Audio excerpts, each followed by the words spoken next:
I'm Jeff Hunt. He's Bill Thorpe. It's Monday.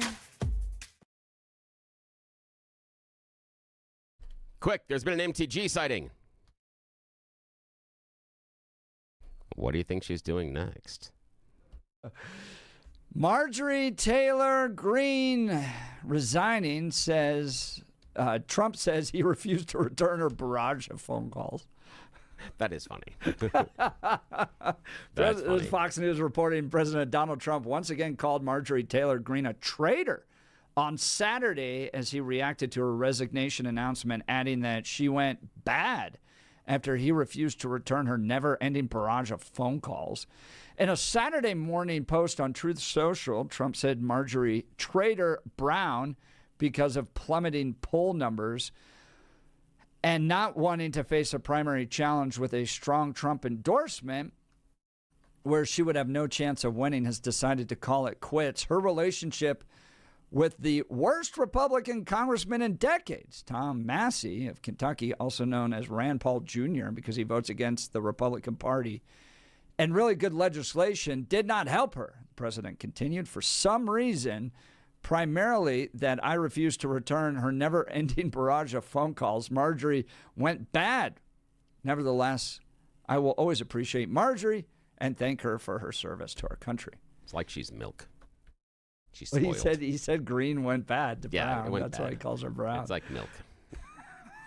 She is spoiled. Past the expiration date. Trump later was asked by a reporter if he was willing to forgive Green. Forgive for what? No. I just disagreed with her philosophy. She started backing perhaps the worst Republican congressman in our history. Just, a stupid person named Massey. And I said, go your own way. And once I left her, she resigned because she would never have survived a primary. But I think she's a nice person. Green had announced her resignation late Friday, 1 week after Trump publicly pulled his endorsement of the outspoken Georgia lawmaker. What do you think? It's kind of funny he says, but she's a nice person at the end. It's kind of like when older Southern people say, well, bless his heart. Same thing. That's what it was. That was Trump's version of bless his heart. But do you remember the good old days, Bill, of Lauren Boebert and MTG shouting down, was it Joe Biden? Yeah. I'm not sure that'd be good old days. I'm just surprised that this has turned, given Marjorie Taylor Greene's profile and given all the things and all the causes she was involved in, to now be walking away, and especially, the idea that she said that, in her speech and when she was leaving, that neither party is really interested in fixing your problems and nobody wants to really fix this. The broken is the system, and that's what it's supposed to be. That's interesting. That I'm not expecting that from her, given that she started with conspiracy theories. That was kind of one of her things when her rise to prominence, that she believed all sorts of things were going on behind the scenes that were untoward, and now it's just weird. This is a really weird evolution. I did not see this. If we would have started a book series like Hunger Games, this is not what I would have thought this version of the novel would have gone to. Like, what is it? Volume 3 or 4? This is an interesting one. Well, Boebert and Green had gotten into a battle on the House floor in June of 2023, which Green called Boebert a little bee, and not the bee that buzzes around. No, not at all. And accused her of copying articles of impeachment. The confrontation followed a disagreement over Biden impeachment articles and was a notable example of the growing public rivalry between the two conservative members of Congress. It seems like MTG just has a series of broken relationships all around. I mean, Lauren Boebert disagreed with the Trump administration on the release of the Epstein files, but seemed to get through that okay. After she was summoned. Summoned, yeah. Summoned. Maybe that was it. So, oh my goodness, what does this mean for MTG? Is she just another example of a homeless politician? No party, she's going to disappear. You'll get a few pops on MSNBC, but you'll stop hearing about her. Or will she revamp her career in another way and find another way to serve in politics? Give us a call. Join the conversation, 303-696-1971, or text us on the Dan Caplis Law text line at 720-820-1041. 819-5115. Now it's time for News and Comment with Blake Olson. Blake Olson. Blake Olson, News and Comment. Hey, good Monday morning, 42 and sunny. As you listen to Jeff and Bill here in Denver, expecting a high of 57 today. News sponsored by Pastor Camp Heating and Air Conditioning at 303-777-1234 to learn more about special savings opportunities on Lennox equipment. Our top story, Trailblazers head coach and Basketball Hall of Famer Chauncey Billups, Denver native, has pleaded not guilty in his federal case involving rigged poker games. Billups appeared in a New York federal court this morning. He's accused of using his well-known name to lure players into rigged poker game tables and then cheat those players by using X-ray machines and tampered shuffling machines. The games were allegedly paid for by the mafia. Billups is charged with fraud and money laundering conspiracy. Huge travel week starting today in Colorado and across the country. AAA estimates that nearly 82 million people will be traveling over the holidays, which is up 2% from last year. The FAA says it's expecting the busiest Thanksgiving travel season in 15 years as airlines get up and running again after the shutdown. Tuesday is shaping up to be the peak travel day with more than 52,000 flights taking to the sky. I'm Michael Kastner. So take your time and be safe out there. And don't forget Peter and Billy with the big parade coverage on Wednesday. As I see Chevy Chase looking at the blonde in the convertible right now. Oh, yeah, Christy Brinkley. Yep. Yes, Christy Brinkley. Again, I know that, and I can't do long division. It's ridiculous.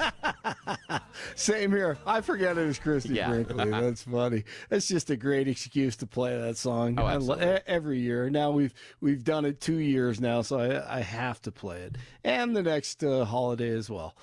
All right, Secretary of State Marco Rubio says a tremendous amount of progress has been made during the talks to end the war between Russia and Ukraine. Rubio added, however, that negotiators would need more time. A new proposal aimed to address the spike in health care costs driven by expiring ACA subsidies expected to be rolled out by DJT. Those Obamacare subsidies are due to expire at the end of the year, and the administration is looking to head off spike premiums. And this was just a few minutes ago. Let me see if I can pull it up. They want the exact opposite, with the biggest increase of healthcare in any country. It's a disaster. And I'm calling today for insurance companies not to be paid, but for the money, this massive amount of money, to be paid directly to the people of our country so that they can buy their own health care, which will be far better and far less expensive than the disaster known as Obamacare.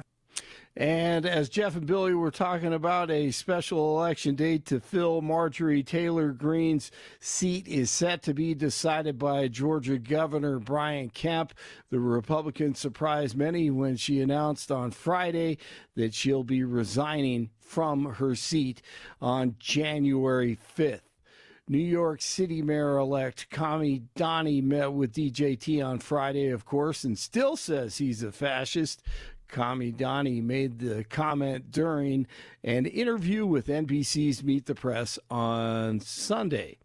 Candace Owens on X last night says that she has told the federal government and the White House of the French and Israeli assassination plot on her, and she's willing to provide full details as well as the name of the assassins and international accounts in France and Canada through which money was exchanged. She thanked everyone for reaching out and praying for her family.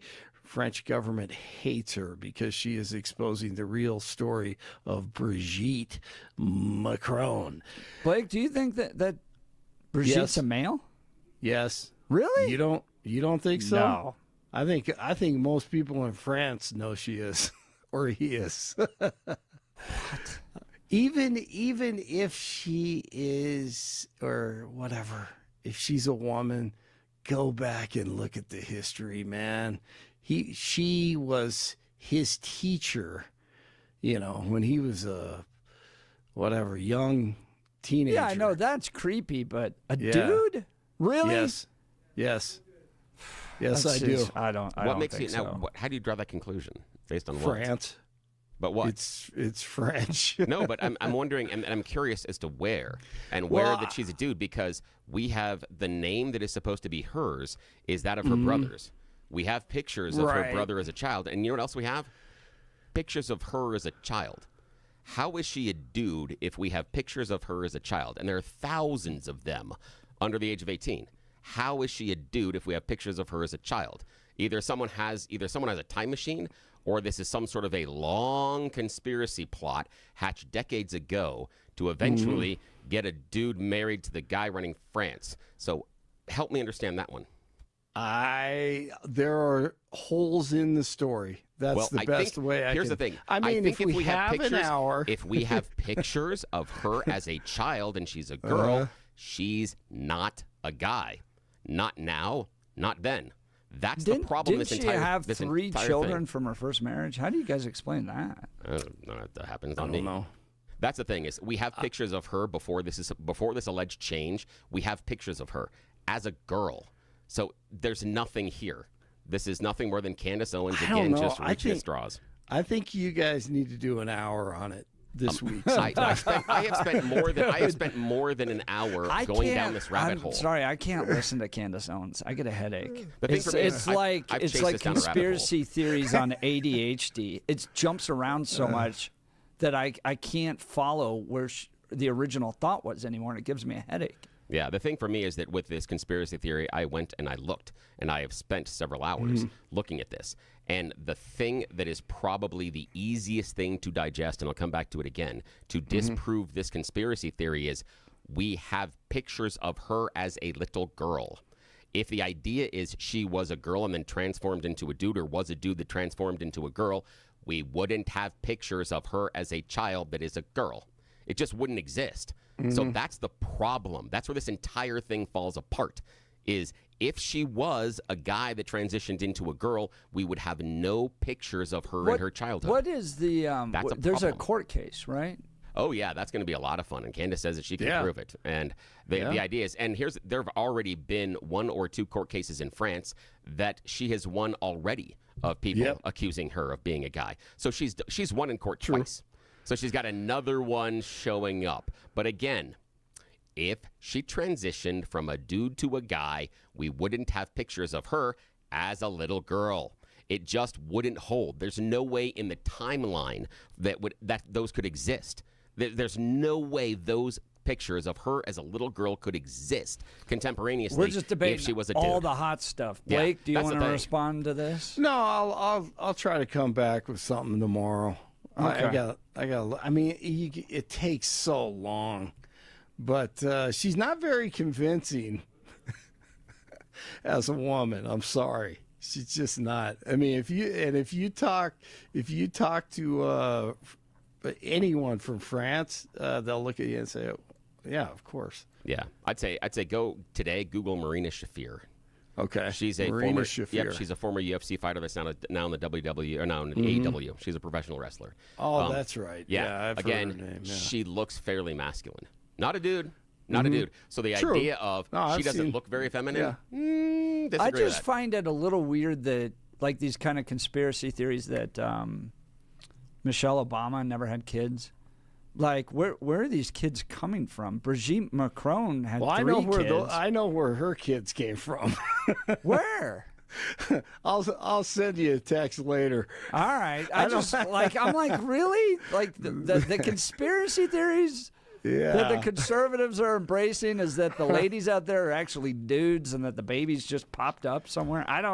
It's just weird to me. I don't know, man. It's fun. I think you should do. I think you should do an hour on it, at least. Hey, you want to do that tomorrow? It's Tuesday. It's the Tuesday before Thanksgiving. Absolutely, man. All right, I'm gonna let you and Billy just go at it because I'm sitting here being like, I don't know. mean, honestly, it takes for hours, but it could take hours. But I'll try to come up with something tomorrow. All right, what hour do we want to do? I'll tell everybody about it. Let's do an hour. 8 o'clock. Oh, no, hour. this is a homework. I got stuff I got to do today. We'll see if I've got enough. I'll see, but yeah, we can go ahead and do it. Yeah, we can go if we want. Okay. All right, you want to do the 8 o'clock hour? Is that what you said? The 8 o'clock hour? I'll try to find some things. All right, 8 o'clock tomorrow. Is Brigitte Macron a man? I love it. All right, we're throwing it out there. We'll get all that because the calls on Tina Peters were hot today. Yeah. Good night. Might as well just dive into everything. You might as well. Hottest debates. Absolutely. All right, to the real important stuff, the Avalanche in Chicago on Sunday. In Nashville, goofy turnover, Nielsen holds and looks and shoots, saved by Knight, shot by McCarr, he scores! Cale McCarr! What an incredible shot off the post and in! Nice. 1-0. Colorado, 9 straight victories. Scott Wedgwood with his first shutout, 22 saves. And Shedeur Sanders wins his first game as a starting quarterback in the NFL against the Raiders. They are horrible, so are the Browns, but Shedeur wins his first. He's 1-0 as a starting quarterback. There have only been 45 starting quarterbacks since 1994 for the Cleveland Browns. 39 in Boulder. Real quick, Blake, we have a breaking conspiracy theory that you are not actually Blake Olson. This is texted from 2983. That may be true also. I don't know.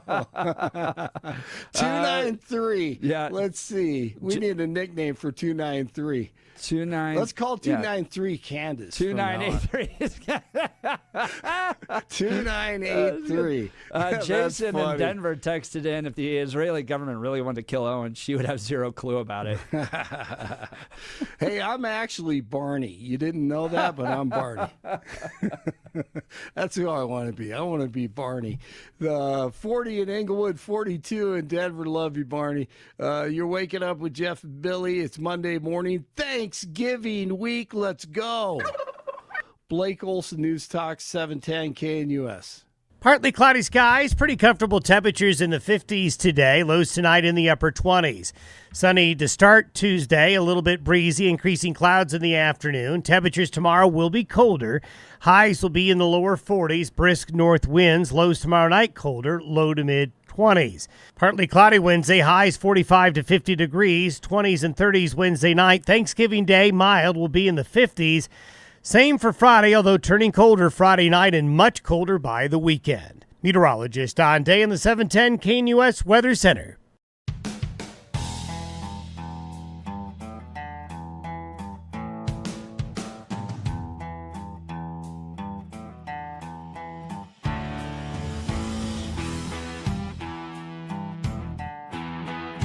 Trump's had enough.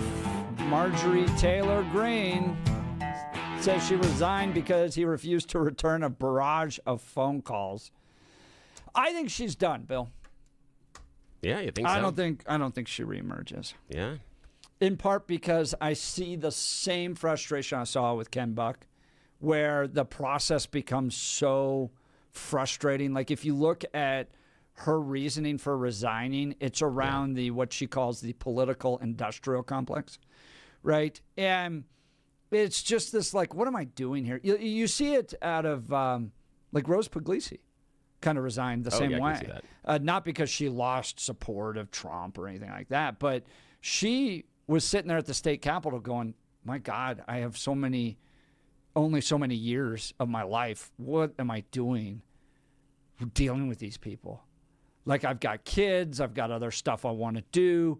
And that's a real thing for people in politics because it is very time consuming. It's a brutal blood sport.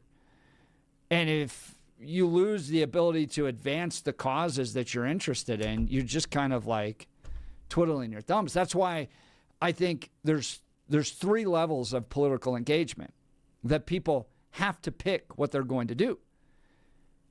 And if you're not in one of those 3, I think you're spinning. One is just pure constituent work. This is where I think My wife is.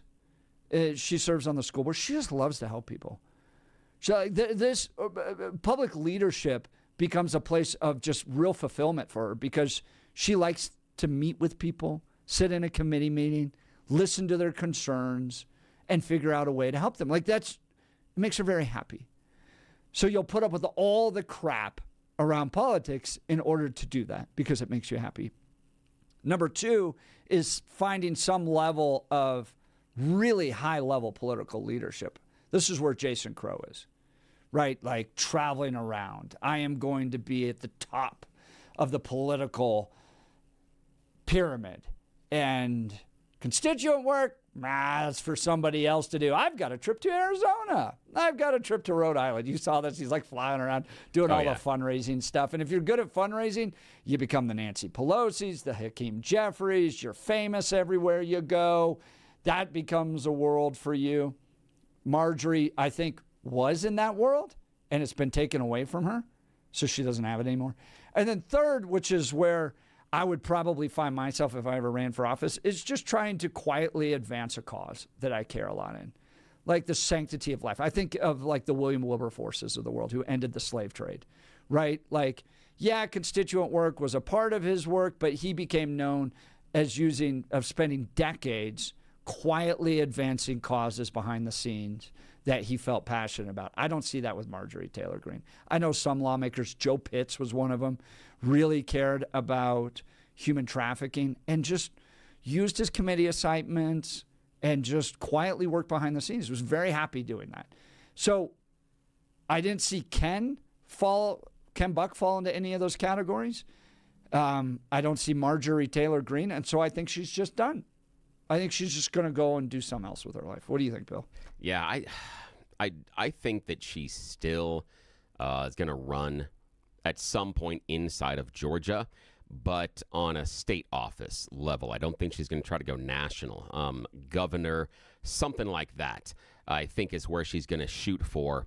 And it was only once this weekend when I remembered that it's Kemp that's Georgia's governor right now.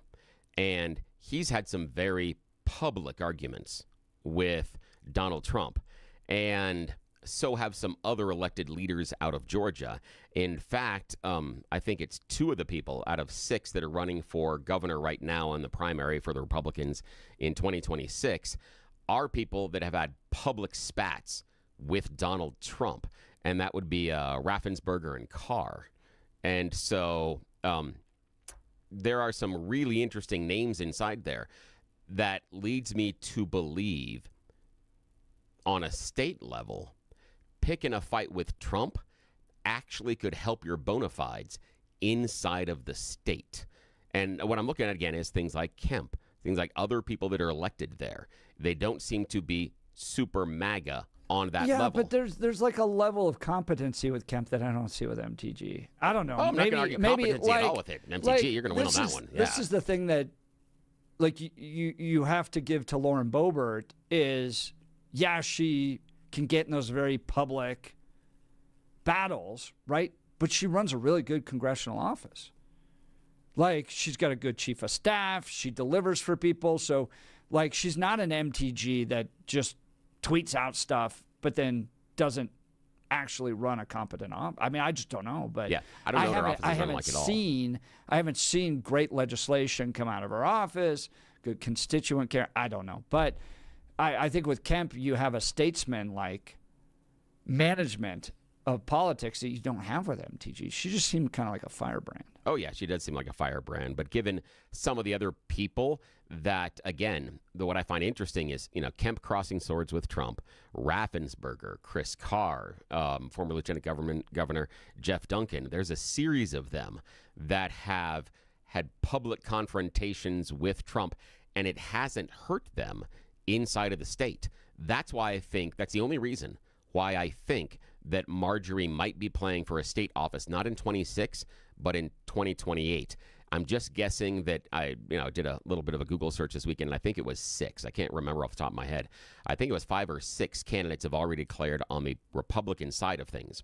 That seems to be way too crowded for Marjorie Taylor Greene to come in this late. So my guess is she sits down, she watches, and she starts to put together a political machine, and part of it is going to be people that she likes in this cycle. People that ran successful campaigns in this cycle, she'll try to, this is just, if I'm doing the strategy, I'm going to siphon them off and bring them into my Marjorie Taylor Greene political machine and ramp up for 28. That's where I would be shooting for whatever she's looking for. Now, not going to be a governor election at that time, but there may be something else there. I'm not certain she can wait until 30, which would technically be, I think it's 4 years for governor in Georgia. That would be the next time because they have off-year elections for governor, I think. So I think that would be 30 the next time she could run for the governor's mansion. So I'm not certain she can wait that long. She's got to do something between now and then. I think 26 is too quick. I think 28 is her target to create some sort of a statewide presence. But so far, I think Georgia voters, at least in part, do reward statewide conservatives that go at times against Trump. Interesting perspective. Join the conversation by giving us a call at 303-696-1971 or texting us on the Dan Caplis Law text line at 720-819-5115. Let's talk advanced hair restoration. Look, for guys, for many of us, it's happening. Your hair might be thinning, your crown disappearing. Maybe hair loss has you feeling your identity's lost altogether. Well, I got some great news for you. It's an incredible yet simple one-day treatment that starts growing your own natural hair the very next day, and it's guaranteed to grow for life. It's the Advanced FUE from Advanced Hair. We've all seen the pills and lotions that come with monthly subscriptions. They help retain what you have, but what if what you want is your own natural hair permanently in specific areas? From Advanced Hair's state-of-the-art facilities to world-class Dr. Tanya Pauls, it's not maybe your hair will regrow. It's guaranteed that your new hair will grow. You decide how much, how thick, and where. It's why Advanced Hair is the winner of Westward's Best of Denver. So for your free consultation, $250 off and 250 free hair grafts. Call 720-459-HAIR, 720-459-HAIR, advancedhair.com. That's advancedhair.com. Bill, I think part of the conversation here is Marjorie Taylor Greene out, resigns. Kyle Clark talking about the brilliance of Lauren Boebert. Isn't this interesting? Oh, yeah, this is a weird one. Like, Kyle Clark went on CityCast the other day and said, we have the Epstein files out because of Lauren Boebert. Yeah, in many ways, yes. Yeah, absolutely. Which is interesting coming from Kyle. And so, she stands strong. And he was even joking, everyone's going to take credit for releasing the Epstein files, which is true if you watch Crow and Pedersen and Hickenlooper and Bennett and all that stuff. But it comes down to her.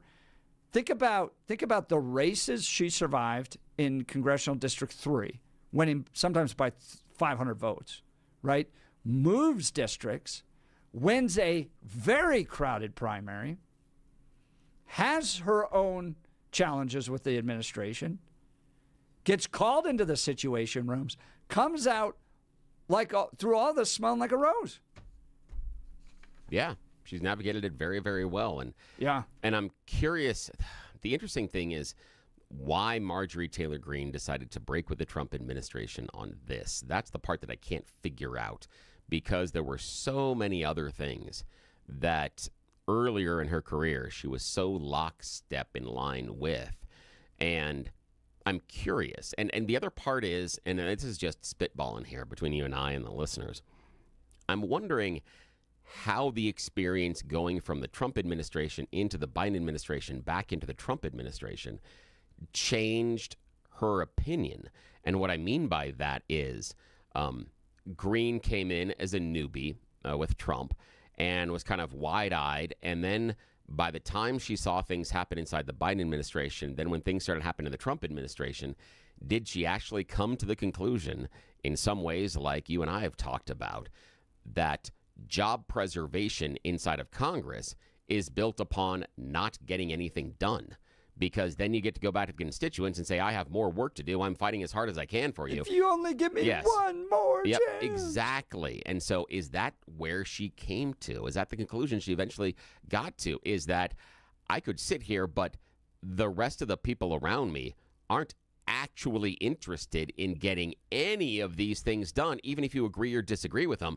That doesn't really matter. The point is, don't do anything. Not Republican versus Democrat. It's just don't do anything. And in part, the Epstein files.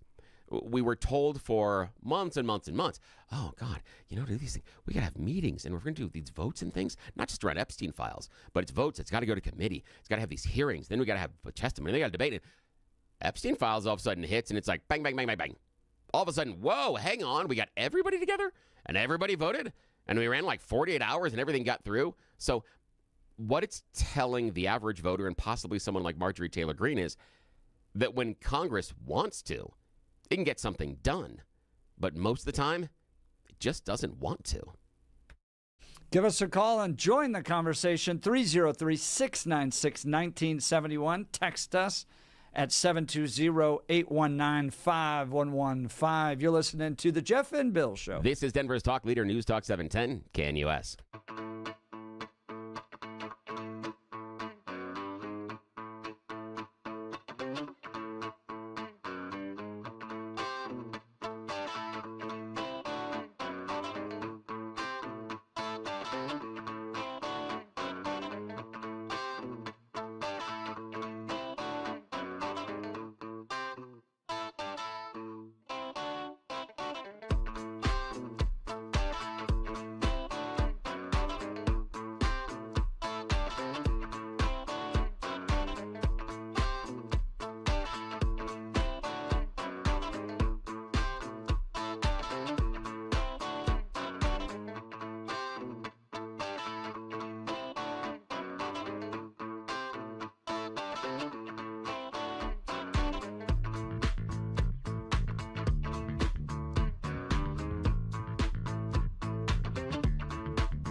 Bill, we got a new sponsor of the Jeff and Bill Show. I'm proudly wearing their shirts today. The Gun Room here in Lakewood. Oh, awesome. This place is old school. This place is legit. They've been around since 1982. And you know, I love being out with the gun range and enjoying my time out there. So I take gun responsibility very, very seriously. And that's why I trust the Gun Room. These folks are Colorado people. They know firearms. They know safety. And they take the time to walk you through what's right for you. So whether you're new to shooting or looking to expand your collection or want expert guidance from people who actually care, the Gun Room is the place. I went and talked to Wayne, and here's one of the things he prides himself on, Bill, is that oftentimes if you walk into a gun shop, they expect you to know what a 440 or 320 or a Glock. Blah, blah, blah. I mean, and if you're kind of a newbie to it, you can feel overwhelmed. You're like, I don't know what the difference between all this stuff is. Why do you make me feel like I'm not smart? Not the case with the Gun Room. In fact, they pride themselves on helping people who are new to gun ownership go through the entire process, learn what's best for them, and be a true friend for you in the process. Ladies, with the holidays coming up, I'm going to make this really easy for you. If you've been wondering what to get your husband, dad, or the outdoorsman in your life, check out a gift card from the Gun Room. It's a home run. Trust me on this one. Stop in, browse their selection of new and used firearms, or just ask a few questions. They love helping people. Give them a call. They'll pick up the phone and talk you through anything. Here's their phone number, 303-237-1300, 303-237-1300. It's the Gun Room in Lakewood. Check them out at denvergunroom.com, denvergunroom.com. Be sure to tell them Jeff sent you. That is a really cool place, man. I could just hang out there all day and look at the old antique firearms. Dueling pistols from the 1700s. Again, I think you're so cool. offering a suggestion here. I'm uncomfortable with it just in general. It's eventually going to get that way. That's what I'm worried about. I'm going to take a glove off and slap you across the face. Only if it's a white glove. just to make it all in. Yes. Oh, my God. Mr. Thorpe, my wife came across this audio when she was in a planning commission meeting in Elbert County. Listen to this. Currently forecasting that by 2047, there will be more deaths than births within the state of Colorado. And at that point, population decline will happen just simply by this aging factor, by more deaths than births happening. The only way that Colorado is going to continue to grow is if there is people moving in to make up for that. And then growth needs to come by the overcoming that even more. Whoa. I saw a similar post that said something to the effect of 30 years ago, or in 1970, actually, 1970, that 90% of women by the age of 30 were married. Today, it's 30%. Yeah. Then again, though, our society, though, in some ways has, I would just say, extended adolescence as far as that time in which you are launching and leaving the nest from your parents. So I believe that we have somewhat artificially extended that versus where it was, like in the 50s, 60s, and 70s. Some of that being college, some of that just being economics, that, you know, the kids can't move out of the house as soon and establish themselves. So I think that's part of why it's being delayed. But another one, I think, is also how our society is structured. It is, at this point, in Colorado and beyond, in my opinion, difficult to launch your family in your 20s. And right now, it makes a lot more sense to be looking at that in your 30s or late 30s.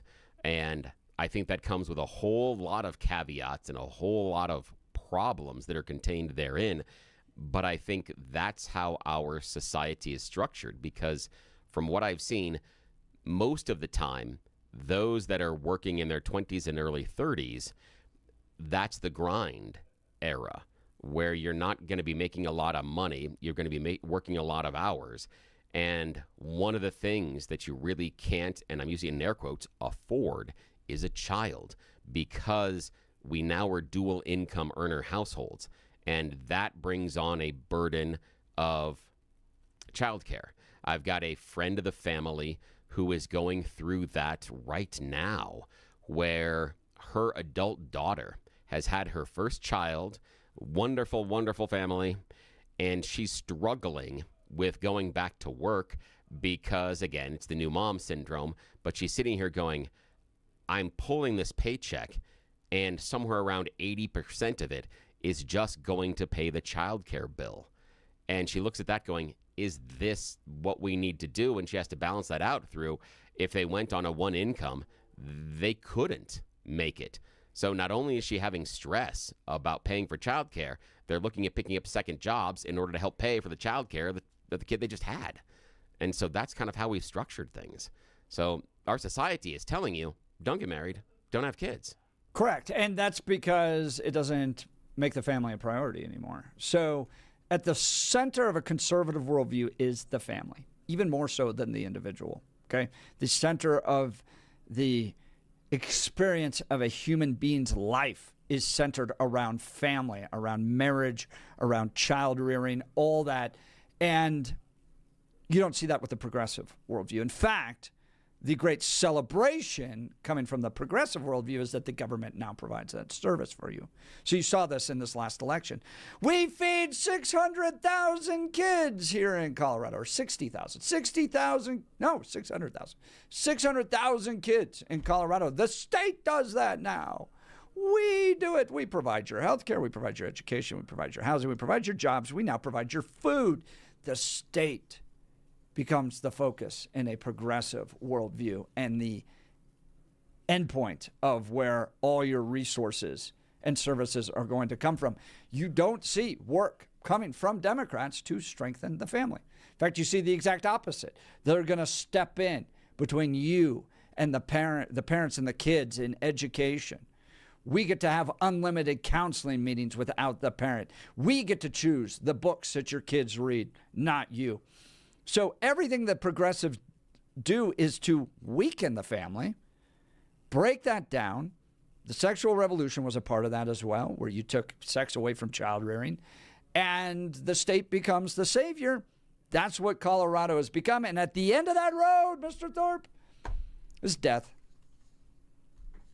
Yeah, see, I would agree with you if I saw conservatives moving to make sure that these families had a living wage and could pay their rent. I would get with you if I saw conservatives moving towards making sure that childcare was affordable, moving towards making sure that families had paid time off, moving towards the issue of medical care with younger kids. But you want the state in all this. No. You want the state to step into every single one of those issues that you want, as you listed right there. The state has to step in to do it. Here's the thing. The state has to step in to tell us that there are rules and regulations to not murder each other. That's part of it. The state sets some of those guidelines. There are conservative states and there are liberal states. I'm not saying that the state has to solve all the problems. I am looking towards conservatives to say, where are you talking about the wages, the child care, the time off, the medical care? It seems to me to be that we go back to the whole bootstrappy thing, that this is something that is on the individual, and that's it, and that's fine. Correct. But and then, your family. Then don't complain, which based on that bootstrappiness, the people have decided that the economics, we are going to delay marriage and delay having families, because that's what I'm talking about. That's the system we have set up. If you want to advocate for more time off for new families, go right ahead. Advocate for that, but I don't see that. I advocate for single income earners in a family. I think you should live below your means, have one person that brings in the money, and somebody should stay home for the most part. If you want to work part-time, that doesn't bother me. But no, I do not think it's good for society to have both parents working full-time and children raised in daycare. Yeah, but then we'd have to do something about, wages, childcare, stuff like that. Something would have to be done. Really? Yeah. I mean, we're like the first generation to deal with that. Well, here's the thing. It wasn't an issue prior.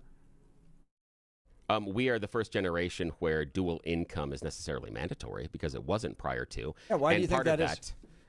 Part of that is because we started having dual income earners, and then everything else around it became more expensive. Things like housing and everything else based on the demand, because the demand cycle will find the top end pressure point of what the market can bear. And that's what we've had, and that's what we've seen. So the idea of going back to a single earner and being able to afford a home will not happen unless you raise that single earner's wages. It's just not going to happen. Or just live below your means. But you can't live a simpler life. How? Because right really? now, you don't think a part of the problems with our society is that we eat out too much, for instance, or want too nice of cars or stuff like that? I don't believe that the individuals that are trying to start a family and trying to save for a house are the ones that have the super expensive cars or eating out every week. I don't think that's it. I think it has to do with the balance and the percentage that they have to pay for, based on rent and everything else, and the percentages are off. You can't carve off 10, 20, or 30% of your income anymore and save it. It's nearly impossible, especially 30% if you're trying to get to a 20% down payment. And you can't, and that's part of the problem. And that's part of the issue here. And then you have an issue is what your threshold is for income, because again, average house in Colorado is right around $500,000. So you're going to have to, as a household, earn $120,000 plus in order to get to it. Don't you see the doom loop? Don't you see the socialist doom loop? Colorado's more progressive, higher taxed, and provides more services than ever. We can't live without the government providing the services. They have to step in to tax others to do it.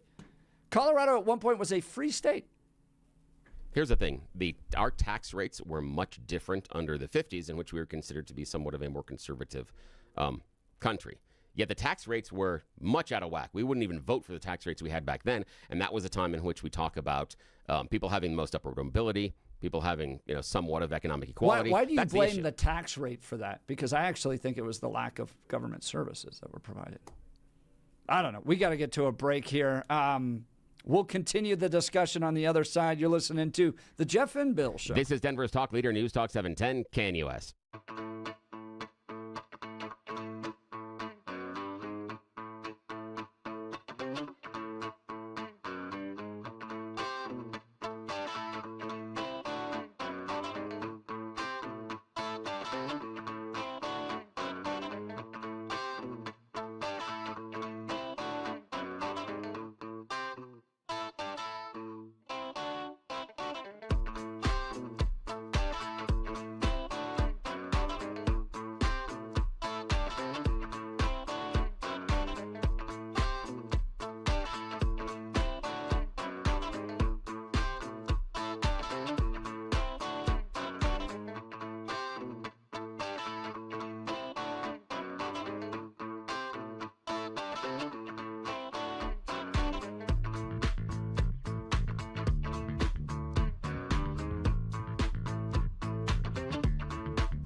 Well, Billy, it's been quite a show. People thought that Thanksgiving week would be quiet on the Jeff and Bill show. Nope. No, not at all.